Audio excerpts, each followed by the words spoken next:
안녕하십니까. 세종TV 권명입니다. 세종특별자치시는 인구 40만 안팎이며 충청권의 중심부이고 행정중심 복합도시의 기능을 수행하고 있는 특별자치시입니다. 오늘은 세종특별자치시 의회 의장 이순열 의장님을 모시고 세종시 현안에 대해서 들어보는 시간을 갖기로 하겠습니다. 의장님 안녕하십니까? 안녕하십니까? 의장님 취임하신 지 3개월 남짓 되는 걸로 알고 있습니다. 네네. 네, 늦었지만 의장 취임 소감 좀 부탁드리겠습니다. 네. 이제 100일이 다가온다고 합니다. 어느새 100일이 되었나 싶을 정도로 바쁘게 이제 지냈는데요. 그 무거운 책임에 대한 결정이 쉽지는 않았는데, 네, 결정 이후 열심히 달려왔습니다.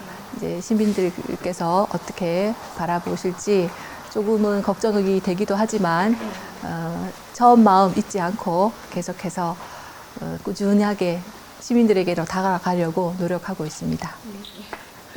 네, 그리고 의장 취임하시기 전과 네. 취임하신 후 그 가장 크게 바뀐 점은 어떤 건지 말씀 좀 해주시겠습니까? 네, 제가 6월 15일 날 이제 투표를 통해서 의장으로 선출이 되었는데요. 선출이 되기 전에는 제가 이제 상임위 활동을 하면서 산업건설위원회에서 이제 위원장 역할을 하고 있었습니다. 산업건설위원회가 굉장히 많은 사업들을 수행하는 집행부를 대상으로 하는 상임위 활동이라서요. 교통, 환경, 건설, 도로 굉장히 많은 사업들을 이제 촘촘하게 제가 들여다보고 사업들이 제대로 이제 방향을 잡아가고 있는지 예산과 함께 들여다볼 수 있었는데 6월 이후로 이제 의장은 대외적인 행사가 굉장히 많고요. 또 이제 찾아오시는 손님들이 많아서 내방하시는 분들 이제 만나다 보면 사업들을 꼼꼼하게 챙기기가 힘들더라고요. 그래서 간혹 이런 일들이 우리 세종시 관내에서 일어나고 있구나 하고 이제 나중에 알게 되는 경우도 있습니다. 그래서 그게 좀 아쉽고요. 그래서 행사나 이제 제가 할 일을 다 마친 이후에는 사업들을 좀 따로 챙겨보고 있습니다. 네. 그럼 이제 취임하시게 되면 하고 싶으신 그런 일로 그 생태 교통 활성화하고 네. 맞춤형 일자리를 말씀하셨는데요. 네네. 그 현재 그 추진 현황은 어떤지 말씀 좀 해주시겠습니까? 아직은 특별하게 어떻게 이제 발걸음을 내디뎠다기보다는 현황이 어떤지 이제 파악하는 정도고요. 생태교통축 같은 경우에는 다행히 이제 최민호 시장님도 탄소 중립을 아주 장기적인 목적으로 하는 버스 요금 무료화를 공약으로 내거셔서 어떻게 보면 저의 이 관심사하고도 맞닿아 있습니다. 네. 버스 요금이 무료화가 되면 많은 분들이 승용차보다는 버스를 선택하신다라는 생각을 하시고 계시고 저 또한 대중교통과 그리고 우리 세종시의 자랑스러운 공유 자전거인 어울링 그리고 이제 젊은 친구들이 학생들이 굉장히 좋아하는 셔클 수요 응답형 버스라고 그런 어떤 다수 이용자들이 이용할 수 있는 교통 수단을 통해서 조금은 화석 연료가 좀 덜 사용되어지게 했으면 좋겠다 이런 생각을 하고 있었거든요. 그래서 여전히 이제 어울링 1시간 무료화에 대한 자료들을 모으고 있고 집행부하고도 계속해서 그 문제에 대해서 논의를 하고 있습니다. 그리고 이제 맞춤형 일자리 같은 경우에는 제가 두 대상을 눈여겨보고 있는데요. 청년 대상층과 세종의 큰 특징 중에 하나가 경력을 가지고 있으나 뭐 육아나 어떤 다른 일들로 아니면 거주지가 이전이 되어서 일자리가 중단된 분들에게 그들이 원하는 일자리를 제공하고 싶다라는 생각을 했었는데요. 네.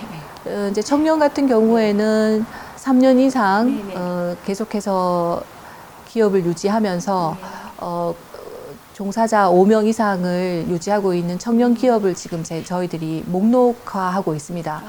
데이터가 만들어지면 네. 다음 주 9월 16일이 청년의 날인데요. 그쵸. 네. 그즈음 해서 이 기업 대표들과 간담회를 가지고 우리 시가 어떤 지원책을 펼치면 좀 더 확실한 도움을 받을 수 있는지 간담회를 준비하고 있습니다. 그리고 이 맞춤형 일자리의 또 하나의 큰 카테고리가 아까 말씀하신 이제 경력을 보유하고 있는 분들의 재취업인데요.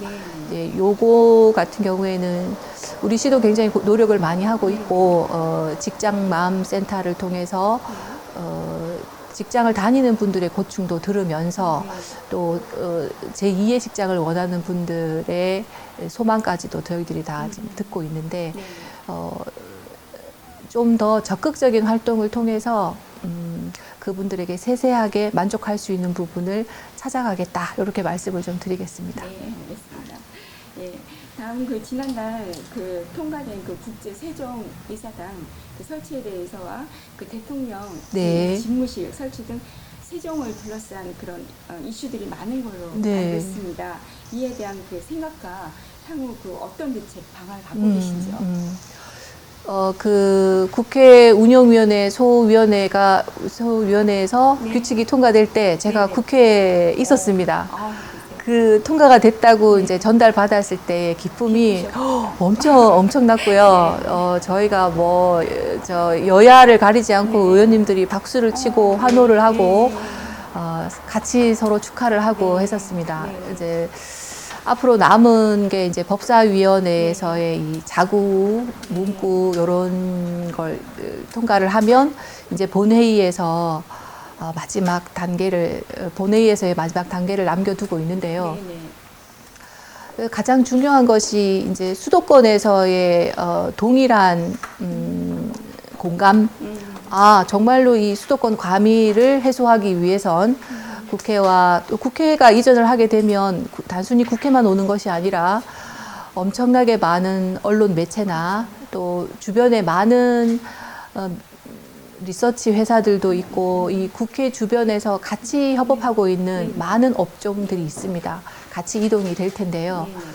그것이 어떻게 보면 세종이 탄생하게 된 이유이기도 하기 때문에 충청인 550만 충청인들의 소망과 그리고 이 수도권이 조금은 더 살기 좋은 지역이 되었으면 하고 바라는 수도권에서의 인구들도 또 동일한 생각을 할 거라고 생각을 합니다.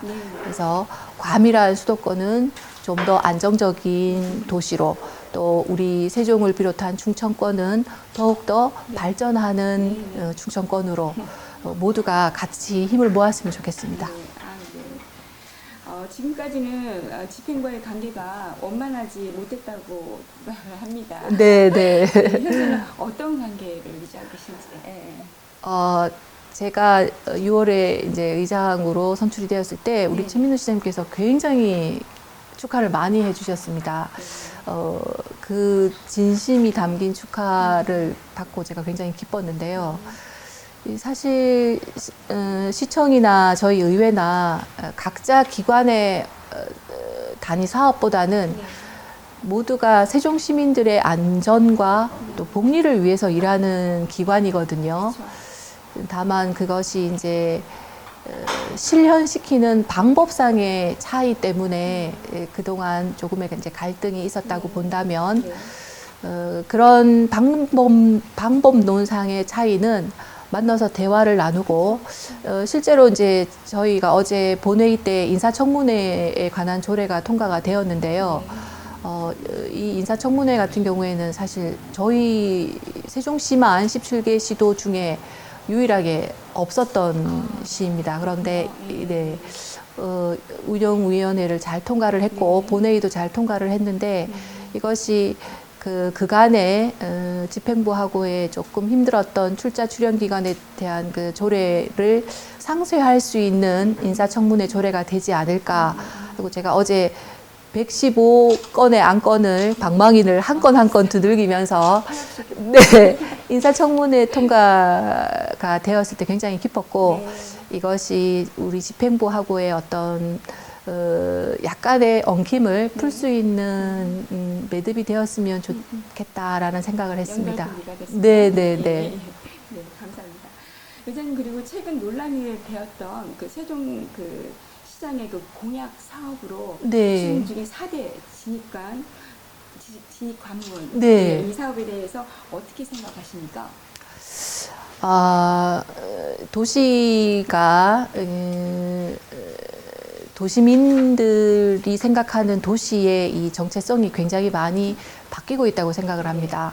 사실 우리나라 사람들이 유럽에 여행을 가서 놀라는 것이 기차를 타고 가는데 나라가 바뀌고 자전거를 타고 네덜란드에서 룩셈부르크로 도시가 바뀌는 이런 경험.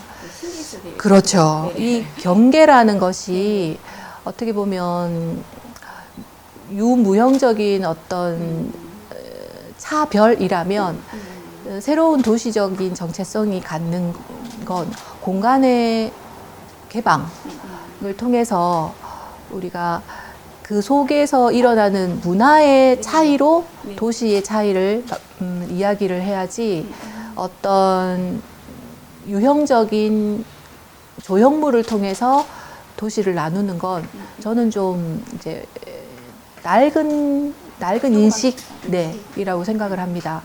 그래서 특히나 저희가 이제 충청권 4개 대전과 세종, 충남, 충북이 네. 메가시티를 향해서 네, 네. 가고 있고 네. 많은 지방자치단체들이 그런 어떤 협업을 통해서 특별자치도나 특별자치시를 만들고자 애를 많이 쓰고 있습니다. 그런데 그와 반대되게 어떤 경계를 짓는다는 건 지금의 이 추세와도 맞지 않는다는 생각이 듭니다. 그래서 세종이 정말로 세종다운 정체성을 다른 도시에 돋보이게 하고자 한다면 스마트 시티를 강조를 해서 세종에 갔더니 전체 교통수단을 하나의 QR코드로 이용이 가능하더라. 내지는 그 경계 부분을 지날 때 뭔가 색다른 어떤 음성 인식이 될 수 있는 내비게이션이 작동을 한다더라. 저는 어떤 그런 새로운 신기술을 도입한 도시의 경계를 알리는 것이 더 우리 세종시와 맞지 않을까 이런 생각을 하거든요. 그래서 뭐 보이는 어떤 관문을 형상화해서 만든다는 건 조금 지금의 세종의 컨셉과는 맞지 않는다 이런 생각을 하고 있습니다. 그리고 그 세종시는 그 한국판 워싱턴 DC라고도 그렇죠. 많이 합니다. 네, 네, 네. 네. 그리고 그 같은 맥락에서 볼 때 2024년 개최를 목표로 추진 중인 그 세계 정원 도시 박람회 네, 네. 그 대해서는 어떤 발전 방향을 갖고 계십니까? 지금 정원도시 추진단이 꾸려져서 많은 역할들을 하고 계신데 조금 걱정되는 부분이 많습니다. 아시다시피 저희가 이제 공동주택 비율이 86%를 넘고 있고 대부분이 이제 공동주택에 거주하시는 분들인데요. 정원이라고 하면 사실 어떤 수목과 꽃들이 그렇죠. 가든의 그 개념상 토지가 없을 수가 없는데요. 정원도시 박람회가 계획되어지는 정원들이 국립 세종수목원이라던가 또 정부청사 옥산공원을 대상으로 하고 있는데 사실 저희 시 소유가 아닙니다. 그래서 우선은 대상지부터 좀 우려스러운 면이 있고요. 그리고 시민들이 정원에 대한 갈망이 공원에 대한 욕구가 커지고 있는 건 사실이나 그렇죠. 우리 시가 거기에 시민들의 참여도를 좀 이끌어내서 같이 정원에 대한 어떤 정원 도시로 만들어 가야 되는데 지금은 집행부가 좀 주도적으로 가고 있고 시민들은 각각의 공원, 도시공원에 대한 필요성을 이야기하고 있는 약간은 좀 방향이 서로 다르게 어긋나 있는 상황이라서 예산도 또 조직도 좀 걱정이 많이 되는 상황입니다. 네, 알겠습니다. 그리고 2027년 그 충청권 하계 세계 대학 경기 대회를 그 성공적으로 개최하고자 하는 준비는 잘 되어 가고 있는지 말씀 주시겠습니까? 아, 제가 어제 이제 이것 때문에 국회를 다녀왔는데요. 그러십니까? 네. 저희 행복청에서 올린 예산이 2번이나 네. 제로가 되는 바람에 네. 경기장 건설에 적신호가 지금 왔습니다. 해서 부지는 저희들이 마련을 하고 있으나 아, 네. 중앙정부에서 건립비를 이제 세워주지 않으면 네. 절대 공기도 부족할 뿐더러 굉장히 심각한 상황인데요. 일각에서는 잼버리 사태가 나지 않을까라고 좀 고민을 하고 있는 게 대전과 또 이 충청, 충북이 같이 사계시도가 이 대회를 치러내야 되는데 각기 다 다른 목소리를 내고 네, 있으니까. 고민들이 있으시더라고요. 그쵸. 조직위원회의 탄생부터가 네. 조금 마찰도 있었고요. 그래서 지금 당장은 내년도 본예산에 국회 예산이 통과되는 것이라서 네. 저희가 홍성국 의원실과 함께 문화체육관광위원장도 찾아뵙고 네. 또 국회 예결위 또 특위위원장님도 찾아뵙고 저희 상황을 잘 전달을 했고 잘 이제 꼼꼼히 챙겨봐 주십사 부탁을 드리고 왔습니다. 그래서 예산을 감액 없이 잘 국회를 통과하는 게 지금 제일 큰 목전의 목표입니다. 부장님 취임하시고 참 할 일이 많으십니다. 네. 또 이따 공부하셔야겠네요. 또 서울을 가야 돼서 아, 제가 예. 이제 인터뷰 시간이 길지 않아서 너무 아쉽습니다. 아, 그렇습니다. 네. 네. 그리고 의장님이 생각하시는 우리 그 세종시에 반드시 해결해야만 하는 큰 그런 과제는 무엇이며 이에 대한 그 해결 방안을 좀 말씀해 주시겠습니까? 우리 세종의 탄생이 국가 균형 발전을 위해서 네. 만들어졌고 네. 많은 분들이 세종 하면 이제 행정수도를 떠올리는데요. 네. 이 행정수도가 국회 세종의사당과 대통령 집무실이 건립이 되고 네. 국회를 통한 많은 입법 활동들이 우리 이제 세종시에서 일어나게 되면 네. 언론과 문화도 네. 또 덩달아 같이 상승 효과를 볼 거라고 저는 생각을 합니다. 네. 그러면 그 이후에 이제 세종 시민들의 이 높은 네. 욕구를 충족할 수 있도록 교통, 환경, 네. 생태를 통한 이런 환경적인 측면이 좀 만족을 이루어야 된다고 생각을 하고요. 네, 문화적인 노출도 또한 좀 풍요롭게 네.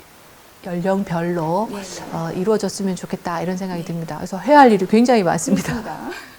네, 그리고 끝으로 이제 향후 그 의회를 어떻게 이끌어 나가실 계획이신지 말씀해 주십시오. 네, 사실 이제 시청에 일이 있어서 왔던 사람들이 네. 의회가 어디냐고 물어보는 아, 경우가 네, 굉장히 네, 많습니다. 네, 네, 의회가 시청 바로 옆에 있거든요. 주민들의 일상과 정말 뗄래야 뗄 수 없는 조례를 제정하고 네. 집행부가 하는 일을 감시하는 의회가 네. 어디에 있는지 잘 모르신다는 건 저희 의원들의 또 좀 부족함도 있지 않나라고 생각이 들고요. 시민들의 일상 속에 함께하는 의회. 그래서 문턱이 정말 낮아서 누구나 올 수 있는 의회를 만들고 싶습니다. 그래서 학교에도 네. 학생들을 만나러 가고 청년들도 만나러 가고 어르신들도 기꺼이 만나려고 하고 있고 그래서 시민들에게 좀 효능감을 줄 수 있는 의회가 있어서 우리에게 이런 보탬이 되는구나라고 좀 기뻐하실 수 있는 그런 의회를 우리 나머지 19명의 의원들과 그리고 우리 의회 사무처 직원들과 함께 만들어 가고 싶습니다. 네, 오늘 좋은 말씀 많이 들었습니다. 감사합니다. 네. 감사합니다. 네, 세종특별시 의회 그 이승열 의장님과 얘기 나눠보고 왔습니다. 감사합니다. 감사합니다. 네.